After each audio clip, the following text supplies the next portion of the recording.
Hey guys, so I'll give you more of an explanation once it's not my face on the camera anymore, but today my group, which is Gracie, Hannah, and I, are going to be talking about feminist critical theory and how it relates to the awakening, and we'll give you a whole rundown of what feminist critical theory is, and how it relates to the awakening, and also something really interesting is how it parallels Chopin's life, which is a really interesting aspect that we found when we were reading the critical theory in the back of the book. So if you have any questions, feel free to ask us, and on your handout we've provided some key terms and some other just helpful things that you guys will need to really understand this criticism and philosophy. So yeah, enjoy. Here's our crash course video. So today we're going to be talking about feminist critical theory and how it applies to a feminist novel called The Awakening. In the back of The Awakening, there is a section about feminist critical theory that provides a lot of information and analysis. In this section, we noticed three main themes that we wanted to outline and discuss in this crash course video. The first theme is the definition and history of feminist critical theory. So here we go. The first and most obvious question we need to ask ourselves is, what is feminist criticism? This is a highly complicated question. Feminist critical theory differs depending on its origin, the women it's describing, and the various definitions of freedom from patriarchy. First up, origin. There are three main origins for this theory, the first being France. French feminists focus on language, and have ultimately concluded that the language we use today is phallocentric, meaning it privileges the phallus and masculinity. Therefore, language only provides women with a narrow range of choices in their lives. However, other French feminists argue that language only makes it seem like women have a narrow range of choices, when in reality they could choose to adapt a feminine language that stems from the relationship between mother and child. This language is what gives writers the ability to communicate the central aspect of a woman's life. Critics of French feminists claim that they reduce the woman to her biological essence and nothing more, therefore defeating the purpose of feminist critical theory in the first place. The next main origin is America. Instead of focusing on the abstract characteristics of language, American feminists analyzed literary texts throughout history. They concluded that most of literature has been told through a male perspective, therefore creating a male-constructed literary history. However, there were women who overcame boundaries and managed to write a literature of their own. American feminists believe that the best way to represent the female perspective is to better represent these female writers. However, there is a lot of inner turmoil regarding this topic. Many American feminists debate about whether or not representing the female writers is actually contributing to the separation of genders. The third and final origin is Britain. Similar to American feminists, British feminists focus on text but define themselves as more political than their American counterparts. They argue that American feminists fail to highlight the historic events surrounding the text and therefore do not fully understand the topic of feminism as a whole. Instead, British feminists emphasize the importance of history when attempting to promote social change. So there are the three different origins. Next up, a type of woman being described. As our world has become more advanced and socially complex, the importance of race, culture, sexual orientation, etc. has become much more prevalent. These third world or post-colonial feminists focus on the importance of a woman being something else other than just a woman. By focusing on these differences, post-colonial feminists are able to better understand the implications of feminism on all kinds of women throughout the world, therefore creating a much more global perspective. This emphasis on an individual women's differences has helped us make distinctions between different kinds of feminist critical theory, and has led to a plethora of new feminists such as autobiographics, personal, lesbian, and much more. The final component of feminist critical theory is the various definitions of freedom in regards to a patriarchal society. Many feminists argue that the biggest freedom a woman experiences is the relationship between mother and child, but critics of this theory claim that this reduces a woman solely to biological purposes. In the 1890s, a new group of feminists presented new ideas, mainly that motherhood is actually an obstacle to women's freedom. This new idea became groundbreaking in terms of patriarchal tradition and became the basis for a woman's desire for personal and sexual freedom. This sexual freedom is one aspect that will be abundantly clear in The Awakening. So there we go. That's the history of feminist critical theory. Now the next question is, how does it relate to The Awakening?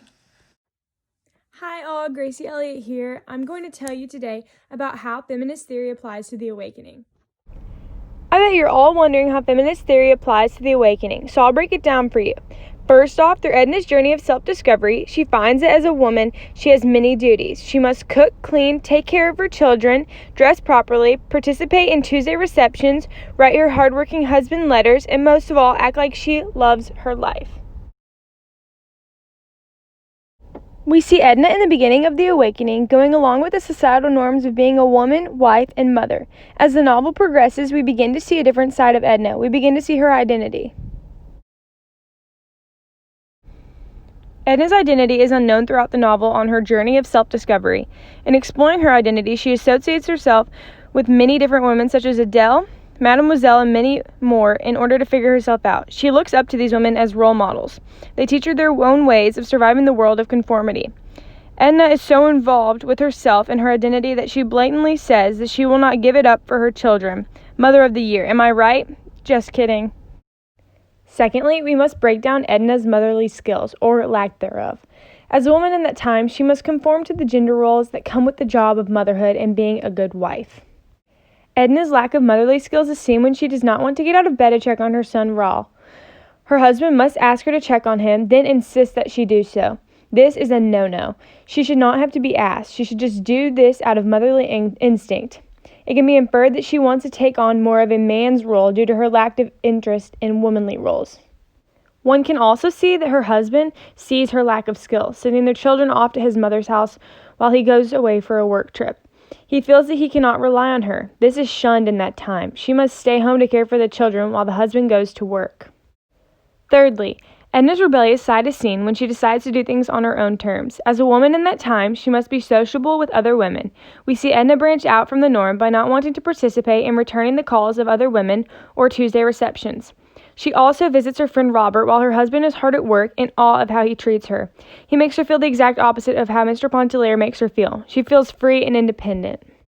As Edna begins to throw away the social norms in which she has tried to conform to over the years, she questions her own being, leading to her suicide. After doing so, the reader can infer that at the end of the book, Edna being compared to a bird can exemplify her freedom and independence. Edna questioning these norms and gender roles exemplify her feminist mindset of wanting to be seen and treated as equal. As a woman, she is evolving and expanding her views of how a woman should be able to act. Overall, it is clear that Kate Chopin's use of the theme of feminist theory throughout the novel is quite strong, especially in her choice to portray Edna as a rebellious, mentally unstable wife in that particular time, who wants to live her life free and independent, pushing herself further and further from the conformities of society. Now for the long-awaited third and last theme, the parallel of Kate Chopin to Edna and how women over the years are evolving, whether it's characters in a book or in the real world. Alright, the next theme of feminist critical theory we'll be discussing in the book The Awakening by Kate Chopin is how this theory in The Awakening paralleled to Chopin's life as a writer. Some of the connections made are how the character Edna Parmentier parallels to Kate Chopin, the time period that rubbed off on her in her rejection of the conventional women's way of writing, and the internal female signature she leaves behind. First off, we have to discuss the parallels between Kate Chopin and her character Edna Parmentier. Edna represents the breaking away from the conventional feminine roles of mother and wife, while Chopin breaks away from the conventions of literary domesticity. They do say that authors write what they know. This suggests that Edna's story may also be read as a parable of Chopin's own personal literary awakening. Both characters are also seemingly caught between two worlds of contradicting definitions of femininity and creativity. They want to go beyond and push the limits of society's norms, hoping to find their own path along the way. Longing follows both women in real and imagined life. Chopin yearns to write books that go beyond unoriginal female plots and feminine endings, while Edna wishes for a free life to do what she chooses, eventually, when she decides how to.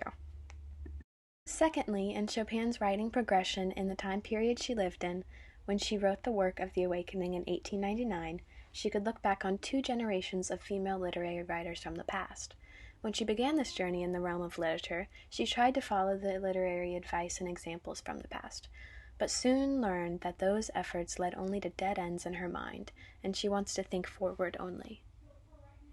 She began to understand that as a writer, she needed to be a true artist that defied and tested tradition. When Chopin began writing through her own voice, she took after her model, local colorists, Sarah Orne Jewett and Mary E. Wilkins, who devoted themselves to telling the stories of a woman's isolation, frustration, and loneliness. Kate Chopin believes in the art of story-making, with untouched subjects from usual writers such as social problems and environments. A woman in her time period never fled from the path already made of dodging these subjects, so for her to challenge society in bringing forth the bad and good that comes along with being a woman shows the start of when women acknowledged their feelings and were unashamed to show them.